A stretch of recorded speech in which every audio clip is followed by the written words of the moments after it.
welcome to another episode of Turn Left. I am your host, Indiana's own Dayna Black. If y'all knew the amount of stress and struggle I have had to get this particular episode launched, it may be due to the fact that I have missed y'all and I haven't been in Indiana doing what I'm supposed to be doing, which is a turn left on Thursdays. But I'm here now. We made it happen. I'm not going to sit around and rant and rave all night about the incredibly bad policies that are coming out of our state house, because they're bad. There might be a sprinkling of some good ones in there, but they're bad. I feel bad for folks who just want to get ahead and need a little assistance, because you know our state legislature is kicking people off of Medicare, Medicaid. They're working tirelessly to give our tax dollars to private schools for transportation needs. They are doing a lot of things that don't make a lot of sense, but this is what happens when we don't get involved. And we don't get involved with the party. We don't get involved with helping candidates get elected. So today on the show, I'm not ranting today. I am going to bring on my good friend, the cooler Dayna, as I always say, the cooler Dayna Colbert, who is the executive director of our state party. And we're going to talk about some things today. Dayna, how you doing? I'm doing well, and definitely not the cooler Dayna. Listen, at this point, as long as it has taken me to get us online today, yeah, you're the cooler one. You're definitely the cooler one.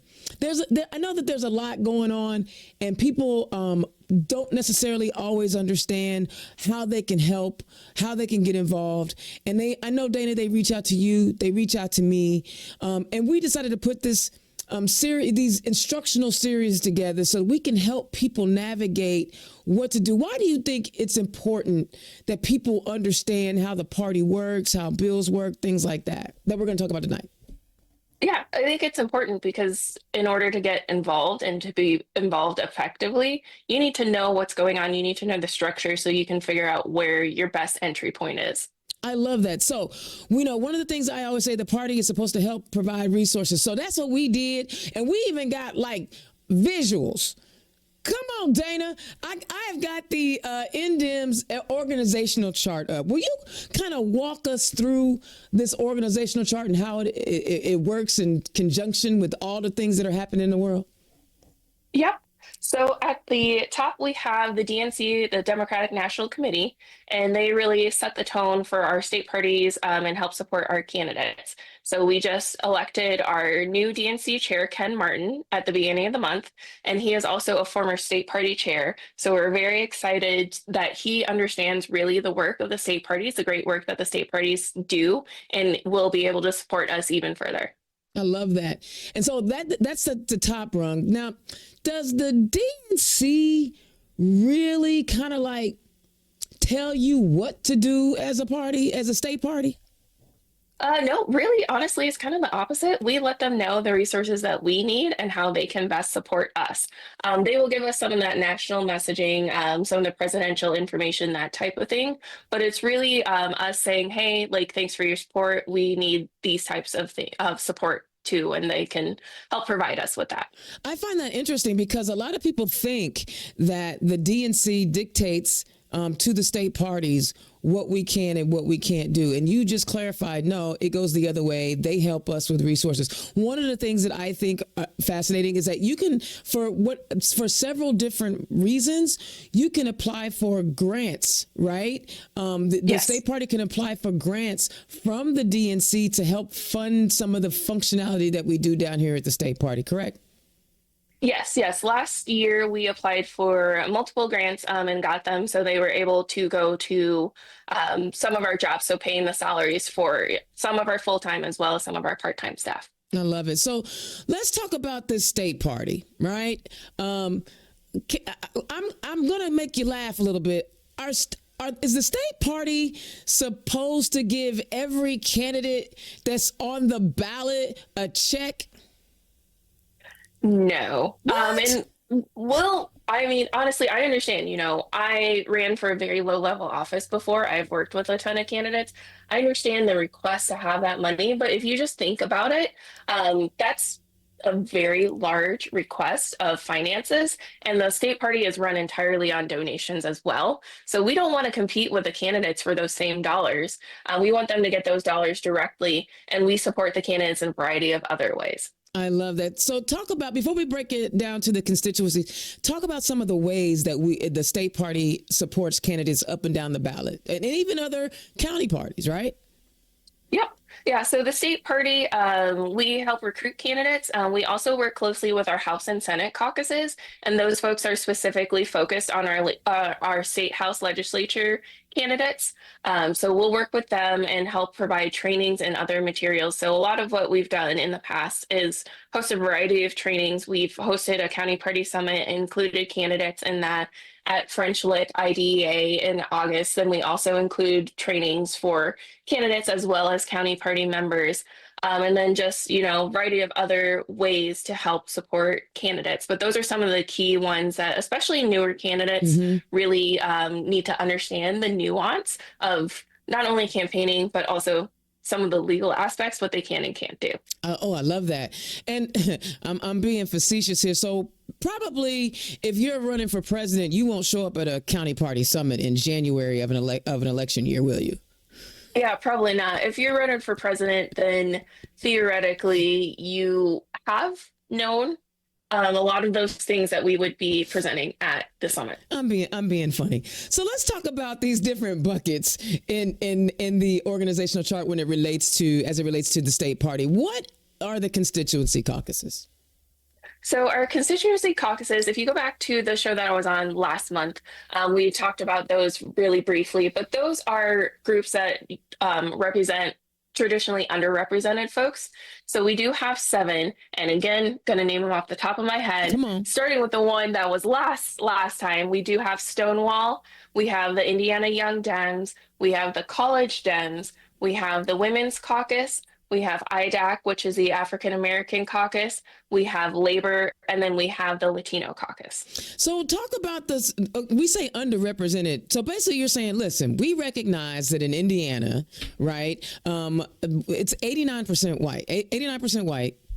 And more than likely, you wouldn't have representation at the state party if we just went by districts, right? You wouldn't get the full breadth of our party if you just went by districts and only people in certain live areas of the state, geographic areas of the state. That means we're not tapping into all of our abilities. This gives folks that are concerned about their specific community access into the state party through the support of your community, right? This gives you, like, so for example, I actually associate with a couple, right? I am definitely in Stonewall, which is the LGBTQ plus caucus, but I am a huge supporter of IDAC. But you know what the coolest part is, Dayna? I think that people don't even realize you don't have to be a part of that demographic that's being represented to be a part of that constituency caucus. You can become a member of that caucus. Each caucus has its own set of rules if you are outside of that demographic and what role you get to play, but you can still support those other caucuses if you don't fit in them. For example, I'm a huge Latino caucus supporter. Right? So I just wanted to kind of highlight why these caucuses are significant. And she talked about it. Dayna talked about it. It's an entry point. So say you want to be really about, okay, how do I get more black people involved? You join IDAC and you work to get more people involved. All right. Talk about the caucus district chapters. Yep, and actually talking about our district and our caucuses, that was my entry point into politics, was going through the Indiana Young Democrats. We do have district chapters. Some of the caucuses have more robust district chapters than others, and those are based on your congressional district. So if your caucus has specific congressional district caucuses, and those are, depending on where you live, you will have a variety of counties involved, and you can talk to them and really grow those constituency caucuses at that level, since it's a little bit more localized. So the district caucuses are made up of the congressional district. So those congressional districts will have so many counties associated with them, right? We talked about how people get elected into these roles. And one of the key, I think the key aspects of the congressional districts is that they have the ability then to have the ability to then disseminate things that come down out of the central committee into the district, into those county chairs, for then the county chairs to go ahead and share down to the PCs, right? So that you streamline the communication. One of my favorite district chairs, Christine Bowman was my favorite chair until she stepped down. But Adam Dickey is another one where he's held training sessions for his district. So he'll, in order to maximize training, instead of doing just a county here, a county there, he'll put all his counties together and he'll move about the district and hold training so that you're not always driving far. You can always and so that's ways that you also can get involved. A lot of times the district will have an entire central committee where they'll have a chair, a vice chair, secretary and treasurer. However, only the chair and vice chair sit on the central committee and vote on the central committee, correct? Correct. I think I got that right. I was just making sure I had it right. But no, that's another way for you to get involved. So say you live in a county, Dayna, that is not as active. We have some counties, I know people in Ripley County are like, yeah, right? Or some people in, Switzerland County are like, whatever. There's not a lot of county party activity. You could go to the district and still get that county, that interaction in a larger space where there may be a larger town or more robust Democratic Party person working. And that's why we're kind of breaking it down, because not every county party is the same. Not every district is the same. But this gives you multiple ways to get involved. All right. Caucus county chapters. Let's talk about it. All right, so our caucus county chapters, so those 7 caucuses that we talked about at the beginning, they also might have some county chapters. And like I had said earlier, the caucuses was my entry point, specifically the Hamilton County Young Democrats. And so the different caucuses will have those county chapters, and that's the really local stuff that you can get involved with those constituency caucuses. And so, like I said, it's a great entry point to be with folks who share a specific characteristic, or somebody who, you are just very supportive, like you said, of the Latino caucus, for example. So great ways to get locally involved. I love it. So we actually have a question in our chat right now. Adam Rosenfeld says, the rule that vice chair and chair be of opposite genders inhibits women being in county leadership. It's frequently women stepping up. Would you consider changing this rule? I hope they never change that rule.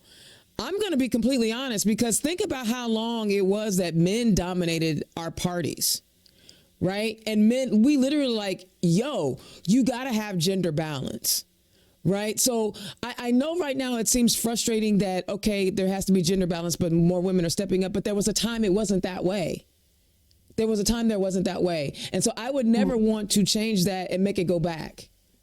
I know that there have been exceptions, right? Because there was this, and it caused a lot of consternation, right? There were no men who wanted to get involved, but there were 2 women, like literally no men that wanted to be in leadership. Not one man in this particular space. And there was an exception, but it brought up a whole bunch of consternation. But I am going to remind you, I get what you're saying, Adam, but I'm going to get but there are times when literally men will not move out of the way. I mean, they just will not move out of the way. And so. Yeah, and I will say, sorry, go ahead. No, I cut you off. Go ahead. No, I was just going to say, so it's not up to me. We do have a rules committee. And so I encourage you to submit that if you are interested in having that discussion, submit it to the rules committee. I will say they are not going to take anything up until after reorganization. But if you are interested in having that discussion, then you can submit that. And the link is on our website. And yes, you can have that discussion. And she did the right thing as executive director, giving you the channel to voice that. But I want you to know, I hope it never happens, because again, I have seen where women are literally silenced, and with our gender parity, we make sure that, first of all, it's not even binary, right? We're no longer just male and female. We say opposite gender.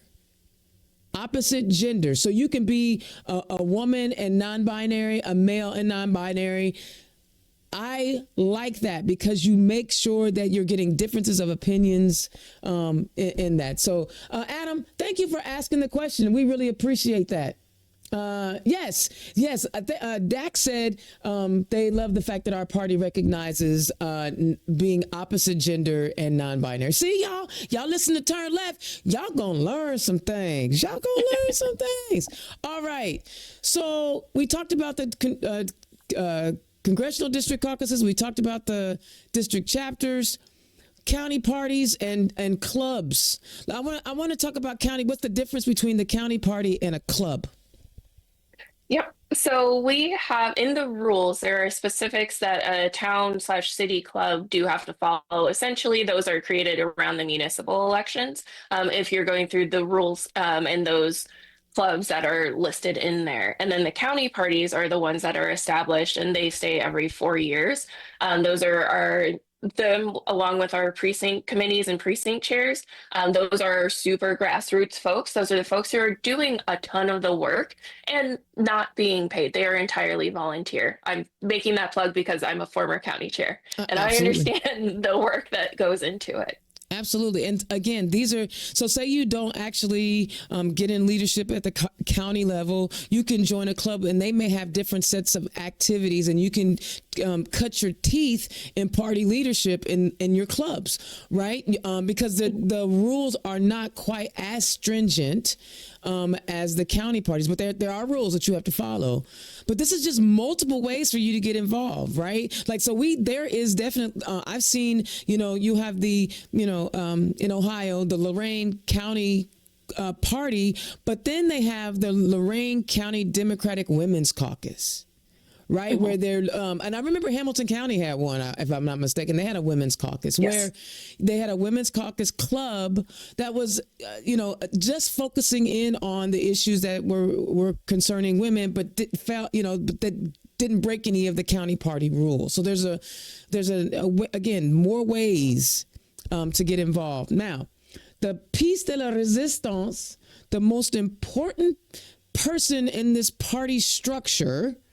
Everyone thinks it's not, but it is the absolute most important member of the party org chart, and that is the precinct committees. Talk about the precinct committees, please. All right, so our precinct committees are made up of our precinct chairs and vice chairs. And like we said, most important folks, they are part of that grassroots organization. They are the folks that are going out and talking to their neighbors about the Democrats on the ballot or our message in general if we don't have Democrats.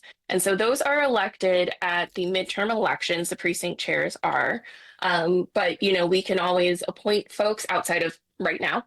And anytime a vote is coming up 30 days prior to any type of vote that is happening. But you can appoint any precinct chairs and vice chairs aside for that time frame. And that is really a great way to continue to build out your precinct network. I know in Hamilton County in particular, and probably in a lot of places across the state, a lot of the Democrats tend to live in the same areas. Mm-hmm. And so you might have like 5 Democrats living in one precinct, and you don't have enough spaces. So when you appoint folks, you're able to appoint them into a different precinct than where they live. And typically you're one precinct over, so it's not that far a drive for you. Yeah. Did we talk about being able to be an elected precinct committee person? We did briefly. That comes up during the midterm elections and the midterm primaries in particular. So if you are interested in running for an elected PC, just keep an eye out at the beginning of 2026 when those forms are available, and Hmm. you'll have to file it. Don't quote me, but I believe it's CAN 37. Those will become available, and you need to make sure that you have the one for that correct year as well, and then you'll file that with your county clerk. Right, and that is based on where you live. Right, Correct. that you can't. From what I understand, you can't file to run for a precinct committee person in a precinct that you don't live in. Correct? Correct. Electeds have to live in the precinct that Okay. they're running for. Yep. Appointeds are able to not live in there. And I think that's a big important piece. One, you're an elected official because you're literally on the primary ballot where your neighbors, not insiders, not inside folks of the party, but the people who would get a normal primary ballot to vote for whatever offices are on it. Precinct committee folks are on there, and your community will vote for you, and then you are elected, and you cannot be removed unless you move. Right, you relocate. That happened to me. I ran for it when I was living in House District 88 in that precinct. They renamed them in Marion County now, and I don't remember what it was. But then when I moved, I had to get reappointed to a new precinct. And why this is important: your ability to have a significant say in your party is not limited, because when you're appointed, and I think a lot of times people forget this, you serve at the pleasure of the chair. Mm-hmm. I think people don't always understand that as well. So if the chair needs a vote and you disagree, you got to kind of serve at the pleasure of the chair. And I think we need to explain that, because I don't think people understand how that works either. But when you win your election, you represent your people the same way that Greg Porter represents our House district in the State House, right? So there's a difference, and I think we need to say that, because when you're appointed, you serve at the pleasure of the chair. Yep. And also keeping in mind, anytime that any vote is going to come up, the chair cannot make changes 30 days prior to a vote. So you do have some of that safety in there if you have a different opinion. So yeah, that's great to know. That's good piece of rules. So like for right now, we're about to start reorg here in Indiana. March 1st being the county reorg. The lists are frozen. No one can be added. correct. Nobody can be deleted. You are who you are based on party rules, and those rules come down. Can we talk about party rules for a minute? Because often people talk about the rules committee, this, that, and the other. Talk about the different committees on the central committee. I know we talked about how important precinct people were, and we're going to talk about what you do. But I want to go back up, because everything that everybody does is based on these party rules. Talk about those for me. Not go through the rule book, but no, trust me, no one wants to go through that. Exactly. But our party rules are basically they're bylaws essentially, and they apply to our official party structure. So basically what we just walked through, and the party rules really outline the way that the party operates. And in there, we do have some of our committees. We have our rules committee, who anytime that there is a rules suggestion, for example, if we need to make some, technical corrections, I will say, the rules document is very formatted. The formatting is very weird. I'm not sure what happened, but adjusting the formatting and making it a little bit easier to read, those types of things will go in front of the rules committee, which is made up of a handful of folks, and they will discuss it and take a vote on whether or not they want to recommend or not in front of the full state central committee. And then the state central committee, or the SCC, then gets to vote on those rules changes. So that is one, and that's pretty important. Like we said, that's basically our governing document for our full party structure. So rules changes are pretty significant if they do happen. So people will take a lot of time and appreciate the thought of the committee to make sure that if anything is going to change, we've been thoughtful about it. We also have our budget committee, or finance/budget committee, and those guys help review the budget. review where we're at in the finances that we've raised, and if we need to make adjustments, and just keep an eye on our finances, making sure that things are presented, and people understand where things are going. And then we did also create an ethics committee, which, if there are any ethics complaints that go against our code of conduct, then they will be brought to that committee, and that committee again will refer to the state central committee on any actions that they recommend to be taken. So do you have to be elected leadership in county party, elected leadership in district level, or elected leadership at the central committee to be a part of any of these committees? Depending on which one, yes. I believe that there are stipulations on having to be in caucuses too, right? I'm sorry. Yeah. Yeah. I think there are stipulations in each for depending on what type of membership, if you have to be an SCC member or not. Okay, because I know that for a long time, and I should have said constituency caucuses and have slipped my mind. The constituency caucuses could nominate people for like the rules committee. So we have someone who may not be in leadership in county, district, or the central committee, and actually wasn't even leadership in our caucus, but the caucus nominated them, Dr. Robert Dion, to be on the rules committee to represent Stonewall on that rules committee. So again, everybody thinks that politics, you have to be out front. You have to be in the microphones. You got to be in front of the lights. No, you literally could be about how do we govern the work that we do in helping to elect candidates. There's so much to it. And so this is why, like, when I always tell you guys, bring whatever it is that you have to the movement, we can use it. Like, if you understand budgets, hello. But that's a big talking point, right? Or if you understand how to put language together that makes our rules make sense and adds clarity, and you are an amazing wordsmith, there's a place for you in this movement. It's not the rah-rah out front stuff, but it is invaluable nonetheless to make sure that we are all, as Democrats, in our very big tent, everything from blue dogs to the most progressive of progressive, we're still walking in the same direction, doing things the same way. That's why these things are important. All right. Oh, yeah. What am I missing, Dayna, on the party structure?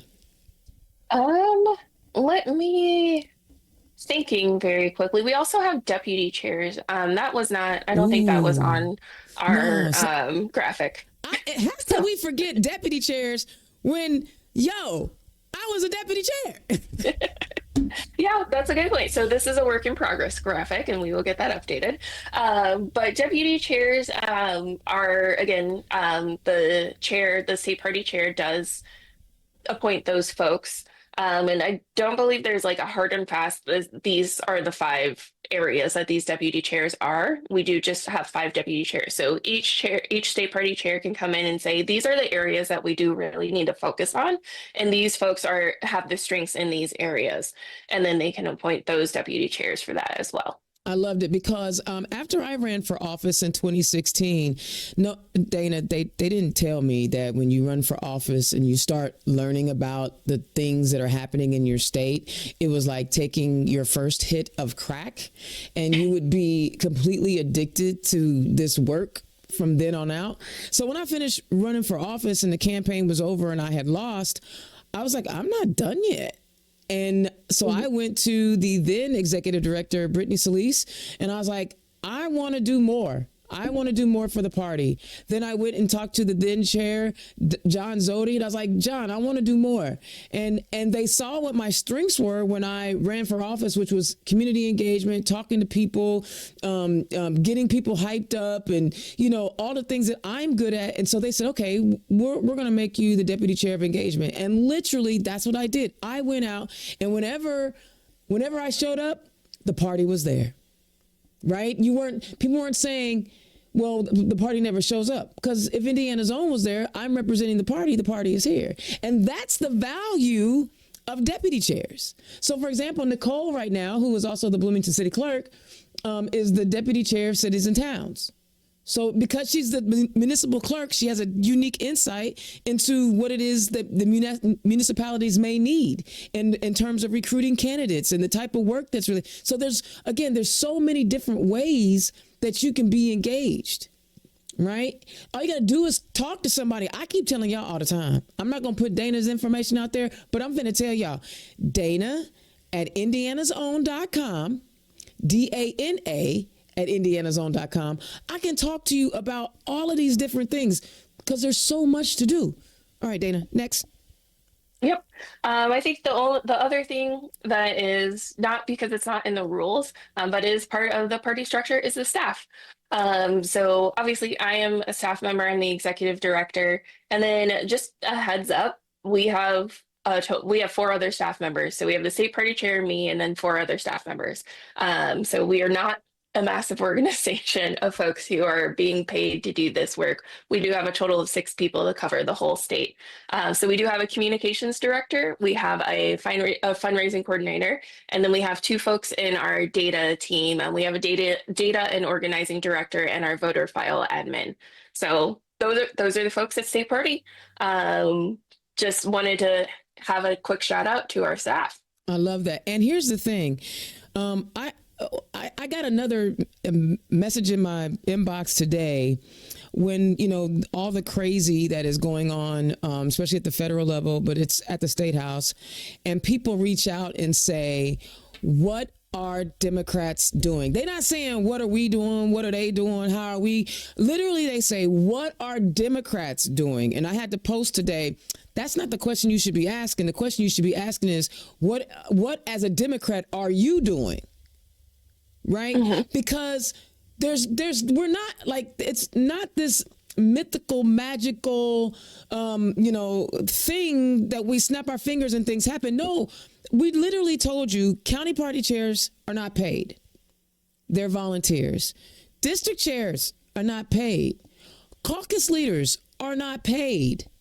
Precinct committee people are not paid. The only paid folk in our party structure would be the state party chair and the staff, the 6 staff. Now, during peak time, they will add staff, right, on a temporary basis. You may add some more field coordinators. They may add a GOTV person, things like that. But this is a volunteer. I'm going to say it, and y'all going to be mad when I say it. This is a volunteer army, y'all. So when you're asking the question, what is the party doing? What are you doing? How are you helping? I'm not saying that to be facetious, but I don't think people understand. Like, we're volunteers. We're all volunteers in our government, in this civic engagement. And just like those of us who are involved, we are sitting back pulling our hair out going, why won't you guys come and help us? Right? You complain about it. I can't even tell you how many, Dayna, and I go on rant, so you have to forgive me. I cannot tell you how many people inbox me, message me, text me, and talked about all the things that Democrats did wrong. You guys did this wrong. You get it, don't you, Dayna? You did this wrong. You did that wrong. You blah, blah, blah. And never once did they say what they did to actually help the situation. Or then when I blatantly say, well, won't you come and join us? You have great ideas. Nah, I'm going to stay over here. What? Y'all, you think you're frustrated by watching what's happening? I'm frustrated by being engaged and then having people who don't want to be engaged criticize what we are doing. And I'm gonna say this and I'm gonna be done. Always a bunch of do nothing people putting down do something people. Now, usually I drop a couple of F-bombs there, but I'm not going to do that tonight because the honorable and illustrious Dayna Colbert is on the show, and she's a lady.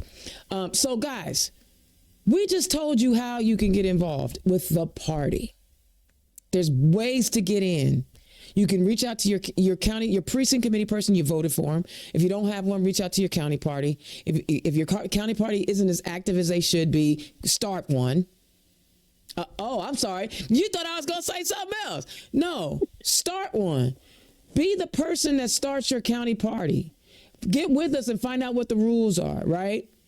and then get involved with the district. More than likely, you have a district chair. They talk to your district chair. They'll tell you, hey, my county party is not that active. These people are not really doing anything. What can we do about it? Right?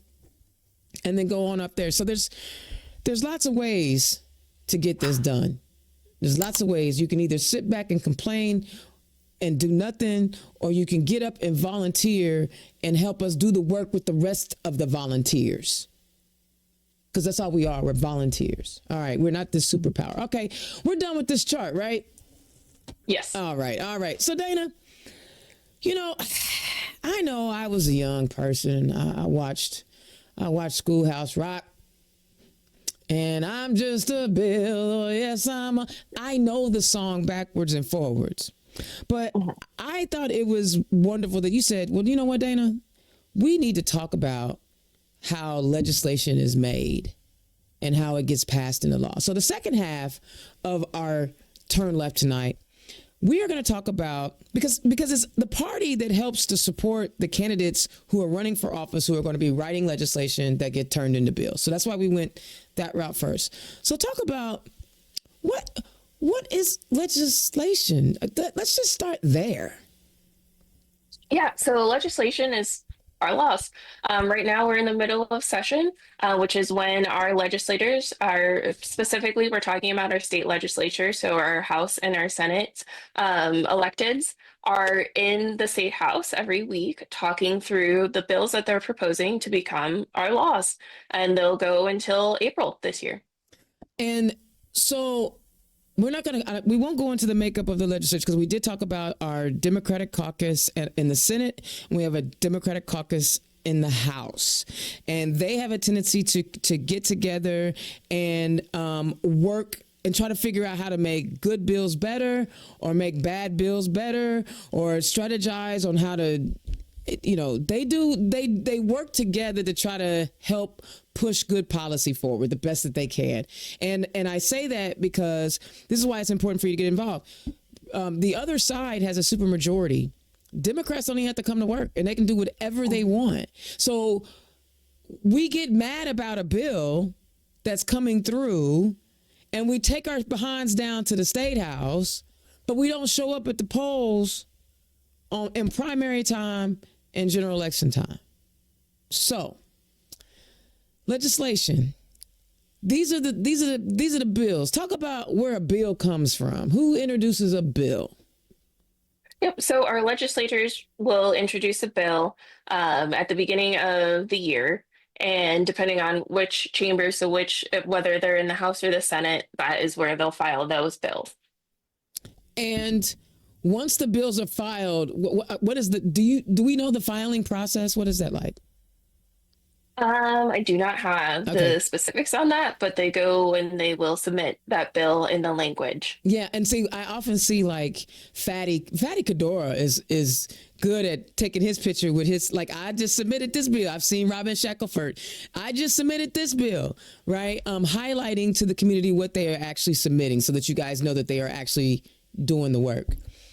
Once the bill is submitted, the leadership of the House and Senate will determine which committee that bill should go to.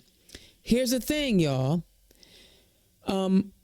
Every Democrat in the Senate and the House could introduce bills and not have any of them heard in committee because we are not leading any of the committees.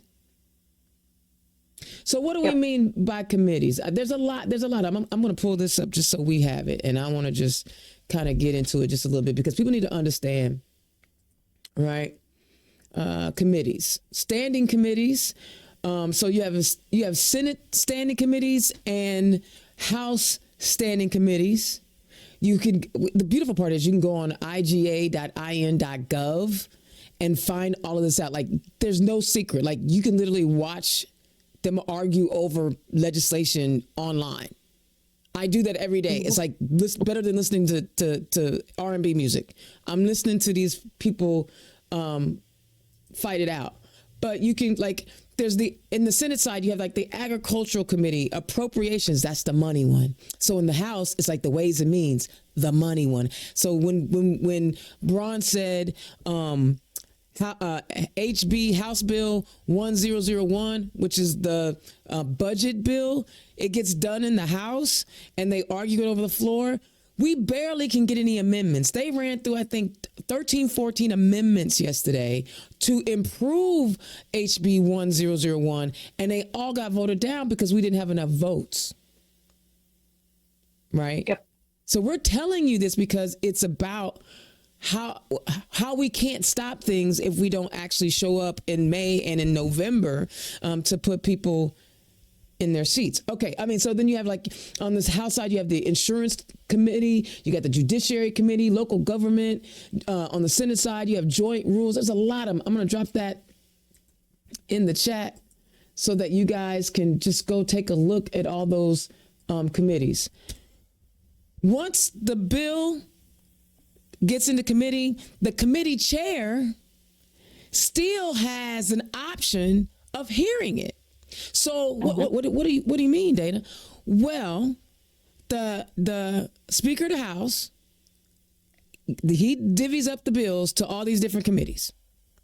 The Senate Pro Tem, Bray, he gets the bills and he divvies them all up. The leadership also, with the Speaker of the House, Majority Leader, and Majority Whip, Minority Leader, and Minority Whip and Caucus Leader, all these people, right?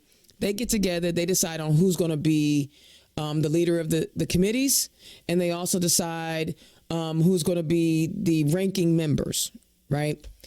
But say they put your bill, the bill is in the Agricultural Committee. The chair of that committee can look at that bill and say, I don't want to hear that. And it never gets called for a hearing. But say your bill is good, and, you know, with Republicans, there's got to be some kind of kickback with one of their bills. My bad.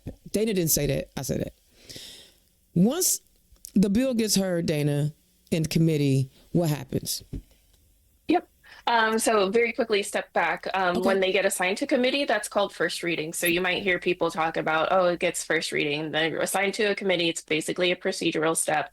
And then those committee hearings. So hopefully when they get those committee hearings, then they can be called for a hearing. And that's when you'll see a lot of our groups ask you, hey, I need you to show up to the State House.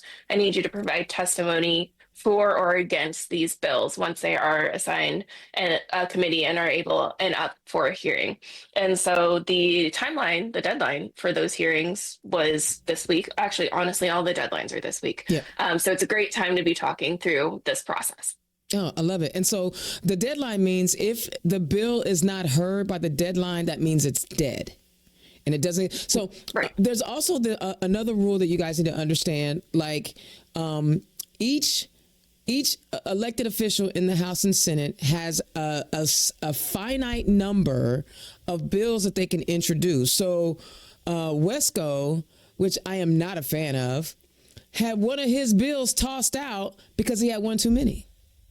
Mm-hmm. They over there not counting at the State House. Republicans over in our State House, they ran out of money last year for FSSA. This year they ran out of money for the county jails, and he can't count how many bills he submitted. They can't count. I'm just saying, y'all, how y'all gonna? Anyway, I'm off my soapbox. I'm upset, but this is why we're doing these training videos. All right, first reading. How do you get to a second reading? So after those committee hearings are done, then they can be amended, approved, rejected in those committees. And in those committees, they vote on whether or not to move that forward. So we both have mentioned it, amendments. Talk about what those are. Yep. So those are just changes. They're changes to the bills that the legislatures can offer. The Democrats typically, if we're hearing Republican bills, the Democrats will offer amendments to make them less bad. If we are hearing our own bills, then sometimes the Republicans might add amendments to make them worse. So it really just depends on oftentimes who originated those bills. But a lot of the times the Democrats are offering amendments to try and make those bills not terrible. Yeah, we're doing the best we can, and a lot of times, sometimes folks get frustrated at the bills that they see our Democrats put forth, and I have to remind them I think they're trying to get bills introduced that'll get heard. You only get so many, so am I gonna? If I only have 5 bills, which is this is what all they get for this budget session or whatever it is, and it might be 10. I think it's 10. It's 10. And the other 10 bills came from the community, and I wrote them up based on information from the community. And then I want to waste one of those on something that I know will never get passed. Like, we know Republicans will never pass universal health care. We'll never get it in Indiana, right? They're just kicking people off Medicare and Medicaid now. They're not going to submit that knowing that it's not going to get heard, and that it takes away from how many they can actually submit. Yeah. All right. What's next? I know what's next, but you tell us what's next. Yep. Talk a lot. So after it's been voted out of committee, then it goes on to second reading. And so that is any legislature in the chamber can offer those same amendments.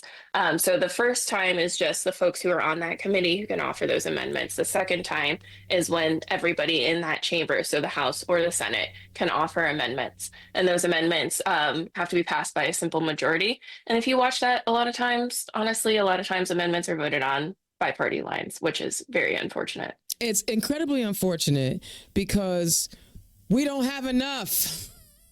I mean, we're 10 of 50 in the Senate, and what, 79? We're 30. We have 30 in the House. 30 in the House. So 30 out of 100. So 10 out of 50, 30 out of 100.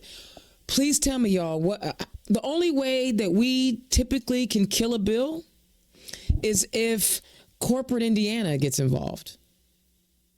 Or only way that sometimes bills move a whole lot better, and some of them will be really bad bills, y'all. So, for example, there's the watershed thing. Up in the Tippecanoe area, Logansport, or in that area, Cass County, where they're, I think it's Logansport, Lebanon. That's what it was, Lebanon, the watershed. Well, you had corporate America pushing a bill that was actually going to be harmful to the citizens of that community, and the Republicans, based on campaign donations or whatever, a friend of the family, or they got stock or whatever it is, we're going to be handsomely rewarded. I'm making that assumption. I haven't really actually looked at it, but more than likely that's what it is. And it wasn't until the community said, wait a minute. And actually some environmentalists were like, wait a minute, we need to do a water study on this before you guys just say you can just take this many gallons of water out of this place that the humans need to drink. The humans need to drink that. So that's why I'm going back to getting involved, helping us select people, because we don't have enough bodies. We literally do not have enough bodies in either chamber to prevent harmful stuff or push forward helpful stuff. Once the bill is voted on and it is out of the chamber, then the first chamber, then what happens? Yep. Then we move on to third reading, which is when you'll see them actually debate everything. So second reading is amendments. Third reading is debate the full merits of the bill. And that's when things can definitely get interesting. Oh, that's the best part to me, because that's when you have a lot of public testimony. Mm-hmm. I remember the gender affirming care bill that is now law that does not allow parents to have parental rights over their trans kids, and providing them gender affirming care. That they had a public testimony for 5 hours. Mm-hmm. And most of it was for allowing parents to make the medical decisions for their children. Republicans like to manipulate people thinking it's mutilation, and it's not. they say dumb stuff. Nobody is performing sex change surgeries on people. But this is what happens, right? So the testimony, in fact, I remember Micah, what is his name? Micah, not Beckwith, but the other Micah that's in one of those religious groups. He got up and said that, sexuality was binary. Well, no, it's not. Science tells us there's variations all over the place. Just because you say it's binary, don't make it binary. But it went into testimony. So, okay. Those are fun. Yeah. Next, third. Yep. Third reading, when the legislators are debating and then they vote on advancing that bill. And then once that's done, which is essentially where we're at, they had to have those conversations by today for the bills to continue to move forward. So then they're going to switch the chamber. So go through the same process, just in the opposite chamber. And one of the key aspects, right? So same steps we just mentioned, first way through, they got to go back. One of the key things about the bills when they go to the opposite chamber, so you have an author of a bill, but then when it goes to the opposite chamber, you have to have a sponsor for the bill, because they will ask you, if you're in the Senate and your bill comes out of third reading, who is your House sponsor? And then when you're in the House, same way, goes back the other way. You got to have sponsors on the bill.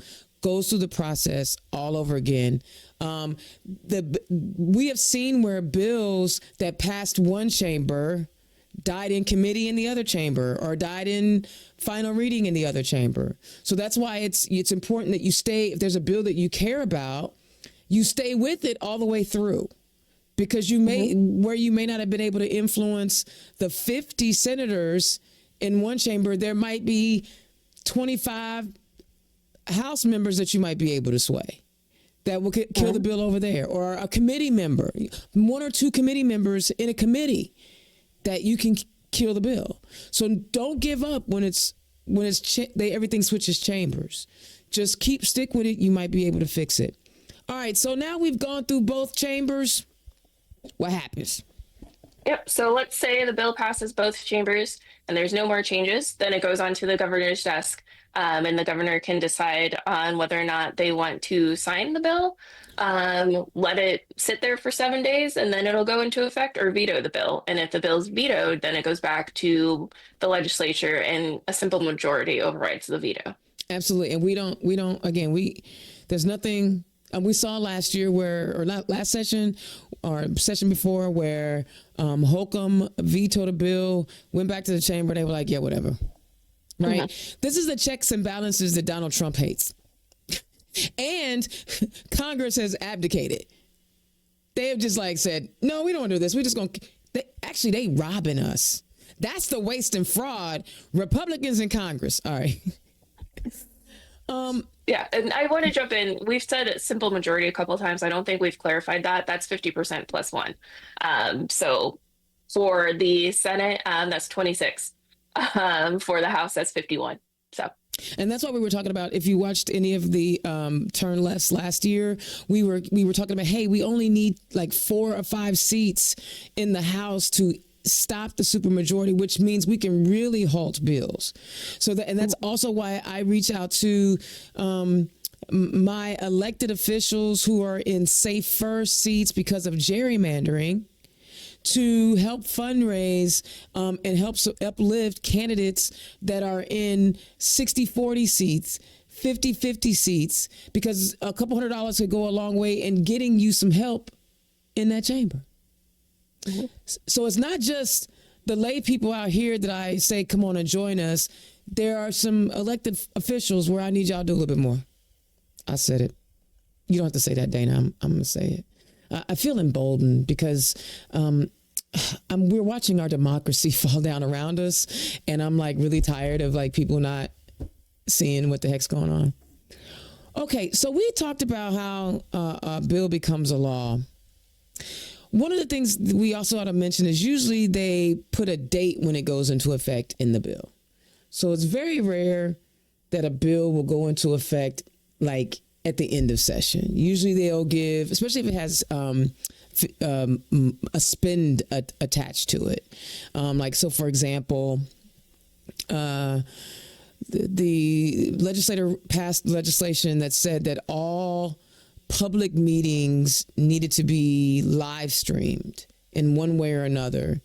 And there was a spend associated with that because the clerks typically run those meetings at the municipal level or at the county level. They had to make sure they knew how to stream. AIM, which is the governing body that a lot of these clerks are a part of, had a training session where yours truly was able to give a training session on how to stream. So stream from everything as from a large county like Indianapolis all the way down to a small 3-person town council with very little budget, right? I was able to, but they give you time to understand what the cost impact will be before they put them into effect. That's kind of important to know, I think. Mm-hmm. Yeah. And then one more important thing to know is if one chamber, let's say the House passes the bill, it goes over to the Senate, and the Senate makes changes, then the bill's author has to agree to those changes. And then they'll pass on concurrence where everyone will be like, yeah, that's cool. Or it'll go into conference committee, which is pretty private, and they'll have to reconcile the language.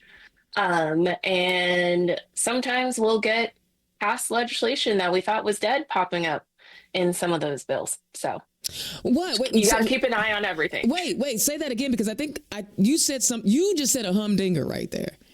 You said past bills that you thought were dead will come back up because they will what? They'll be worked into the language of some of the bills that have already advanced, that are continuing to advance, usually in conference committee, which is if both chambers don't agree on the language. That's scary, because say we killed a bill that says a woman having bodily autonomy to be able to have the necessary reproductive care that she needs to have an abortion, and that there's a bill that says that we're turning her into a murderer with the death sentence, the death penalty as the penalty for abortion, because we're so pro-life.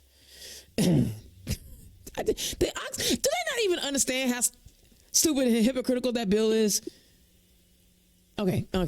Anyway, say they kill that bill, and then there's a clean air bill that is advancing. They can literally put that anti-abortion language into that clean air bill. And because you thought it was just a clean air bill, it gets passed, and now you just said that we're going to murder women who decide to have abortions, state sanctioned murder. So at first I was like, I don't know, Schoolhouse Rock, but like Schoolhouse Rock didn't go this deep. Right. And then I guess people know now I'm a junkie for this stuff. Well, I think part of this is they make it complicated for a reason. So you have to really dig and understand all this stuff. And so being able to bring it to folks, so you understand, hey, this is when you can come and actually comment on these bills. And you got to keep your eyes open throughout the entire process so that we know what's coming up.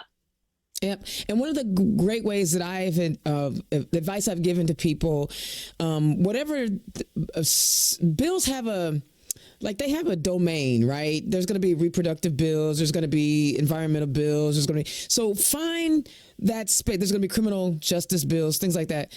Find whatever that thing is that you care about most, and then go to that site that I put in the link, and you can search the bills that are pertaining to a particular topic. Or say you're saying, how else can I get involved? Say really? Did you just gonna make noise while I'm talking?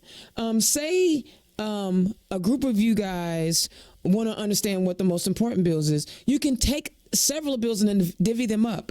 And a lot of time there's a lot of legal jargon in these bills.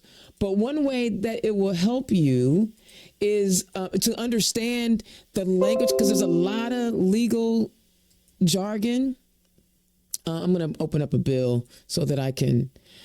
It's called you have the fiscal notes.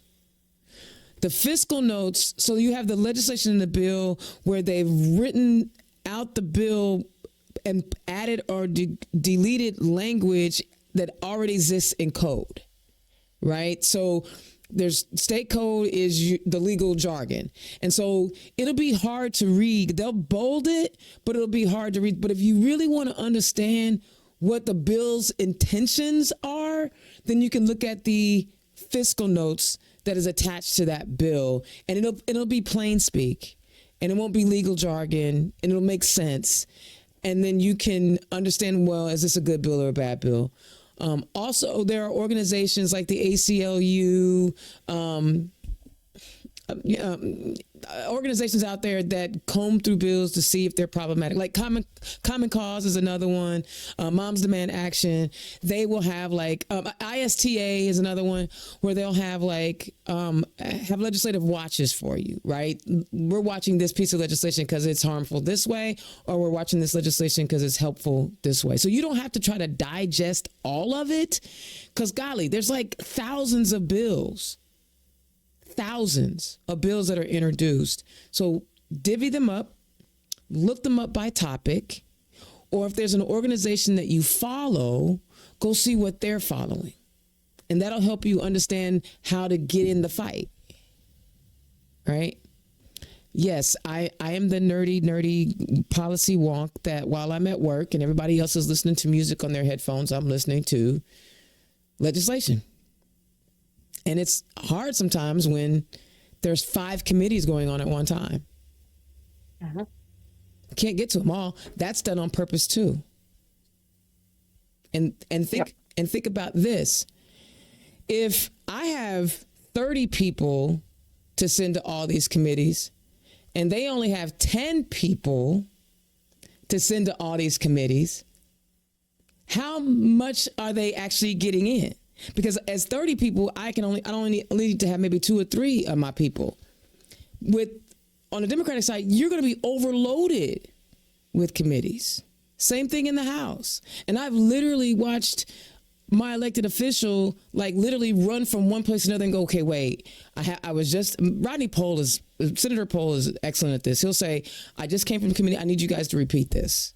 And he'll make them repeat it. But think about that, and when you go into the voting booth, how fair is that whether or not you agree, the constituents of that elected official isn't even getting the full impact that elected official could have because they're stretched too thin.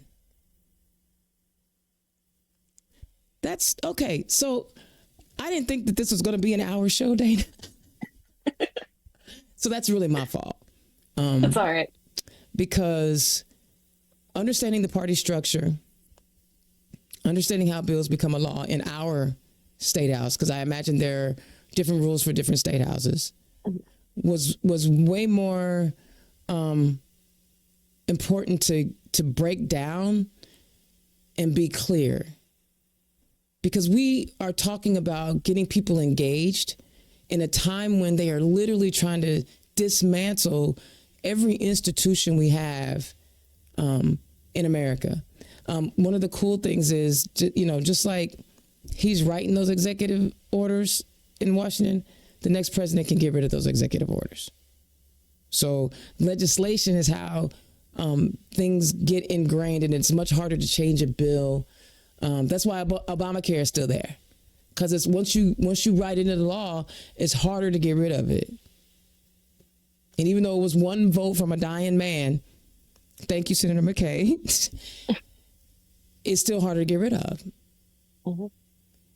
But that's why it's so important for all of us to get engaged. Dayna, I didn't mean to keep you this long, but I love how you hit the talking point and then I elaborate. Can we do more of these, y'all? Yes. We're going to do more. Listen, this is a collaborative effort between the state party and Turn Left, where we want to give you the information so that you can be a more informed voter, be more civically engaged. We discussed we wanted to do this, and this is about bringing you the information so you know how to arm yourself for the fight that we are definitely in. Dayna, did you want to? I'm going to ask you. Did you have anything you wanted to rant about this week? I do. Before we pivot off of the bills, I just also want to say, because we are in a super minority, oftentimes we do have to work with the Republicans to get bills across. So you might see some of our members reaching across the aisle and sponsoring, co-sponsoring both ways. So just keep that in mind because we are in a super minority. Our ability to get things across the finish line does often require us to work in a bipartisan manner. Um, so there's that plug. I love that. And that's a good one. That's a good one. Yeah. And I think the only other thing, people, I understand people are scared. I'm scared. What's going on federally, what's going on nationally, it's scary times. Um, but I need you guys who are reaching out to the folks who are elected, you're doing the right thing. I know that it doesn't feel like you're doing a lot, but you are. They are hearing your calls, and we need you to call in particular. They're hearing your calls and they're starting to pause and they're starting to make an impact, like politics in general, federally, what's going on right now, all the way down here outside of Trump doing the mess that he's doing. It takes a while to make change. It is not an instant gratification thing, unfortunately. But so we need you to stick at continuing to call your elected officials and expressing yourself through those means. Like I said, I know it's frustrating. I know it might feel like that's it, that's all, but it is making an impact. I love that. And I think that's a good way to end. Thank you again, Dayna. We will come back next month. I mean, I'll be back before then to talk about other stuff, but Dayna and I will be back next month to give you another training topic, another informative turn left to give you what you need. In the meantime, I'll holler at you next time. Peace. Thanks, Dayna. All right. Take care, Dayna. Have a good night. Turn Left is the property of Black Pearl IT Solutions. Executive producer, Indiana's own Dayna Black. Music by www.bensound.com.